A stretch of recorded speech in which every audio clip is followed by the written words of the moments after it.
नमस्कार दोस्तों, आप सबका स्वागत है आपके अपने चैनल कथा सागर पर। रक्षाबंधन का त्यौहार बड़े ही प्रेम से हम सब भाई बहन हर साल मनाते हैं। लेकिन क्या आप जानते हैं कि सबसे पहले राखी किसने बांधी थी? रक्षाबंधन को लेकर क्या है पौराणिक मान्यताएं? क्या है रक्षाबंधन का इतिहास? इस संबंध में कई पौराणिक मान्यताएं प्रचलित है। तो आइए इस बारे में हम जानते हैं विस्तार से। रक्षाबंधन के इतिहास को लेकर ऐसी ही कुछ कहानियां प्रचलित है। तो आज हम इन्हीं कहानियों के बारे में आपको विस्तार से बताएंगे। इंद्र और इंद्राणी का रक्षाबंधन। भविष्य पुराण की एक कथा में बताया गया है कि इंद्र देवता की पत्नी सूची ने उन्हें राखी बांधी थी। एक बार देवराज इंद्र और दानवों के बीच में भीषण युद्ध हुआ था। जब दैत्य हारने लगे तो देवराज की पत्नी सूची ने गुरु बृहस्पति के कहने पर देवराज इंद्र की कलाई पर रक्षा सूत्र बांधा था। तब इंद्र ने इस रक्षा सूत्र की शक्ति से स्वयं अपने और अपनी सेना के प्राण बचाए थे। दूसरी कथा है राजा बलि को माँ लक्ष्मी ने बांधी थी राखी। राजा बलि का दान धर्म इतिहास में सबसे ज्यादा प्रख्यात है। एक बार माँ लक्ष्मी ने राजा बलि को राखी बांधकर बदले में उनसे भगवान विष्णु को मांगा था। कहानी इस तरह है कि एक बार राजा बलि ने यज्ञ का आयोजन किया। तब उनकी परीक्षा लेने के लिए भगवान विष्णु वामन अवतार लेकर आए थे। दानवीर राजा बलि से 3 पग भूमि मांग ली। बलि ने हाँ कह दिया तो वामन अवतार ने 2 पग में ही सारी धरती और आकाश नाप लिया।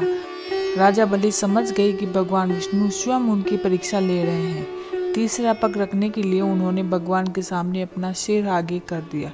फिर उन्होंने भगवान से याचना की कि अब तो मेरा सब कुछ चला ही गया है प्रभु, आप मेरी विनती स्वीकारें और मेरे साथ पाताल में चलकर रहें। भगवान को भी भक्त की बात माननी पड़ी और विष्णु जी बैकुंठ छोड़कर पाताल चले गए। जब देवी लक्ष्मी को यह पता चला तो वह गरीब महिला का रूप धरकर बलि के पास पहुंची और राजा बलि को राखी बांध दी। बलि ने कहा कि मेरे पास तो आपको देने के लिए कुछ भी नहीं है। इस पर देवी लक्ष्मी अपने रूप में आ गई और बोली कि आपके पास जो साक्षात श्री हरि हैं और मुझे वही चाहिए। इस पर बलि ने भगवान विष्णु से माता लक्ष्मी के साथ जाने की विनती की। तब जाते वक्त भगवान विष्णु ने राजा बलि को वरदान दिया कि वह हर साल 4 महीने पाताल में ही निवास करेंगे और यह 4 महीने चतुर्मास के रूप में जाने जाते हैं। तीसरी कथा है द्रौपदी ने कृष्ण को बांधी राखी। जब युधिष्ठिर इंद्रप्रस्थ में राजसूय यज्ञ कर रहे थे उस समय सभा में शिशुपाल भी मौजूद था। शिशुपाल ने भगवान श्री कृष्ण का अपमान किया तो श्री कृष्ण ने अपने सुदर्शन चक्र से उसका वध कर दिया। लौटते वक्त सुदर्शन चक्र से कृष्ण जी की छोटी उंगली घायल हो गई और रक्त बहने लगा। तब द्रौपदी ने अपनी साड़ी का पल्लू फाड़कर श्री कृष्ण की उंगली पर लपेट दिया।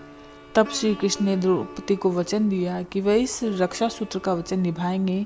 उसके बाद जब कौरवों ने द्रौपदी का चीर हरण किया तो श्री कृष्ण ने चीर बढ़ाकर द्रौपदी की लाज रखी। मान्यता है कि जिस दिन द्रौपदी ने श्री कृष्ण की उंगली पर साड़ी का पल्लू बांधा था वह श्रावण पूर्णिमा ही थी।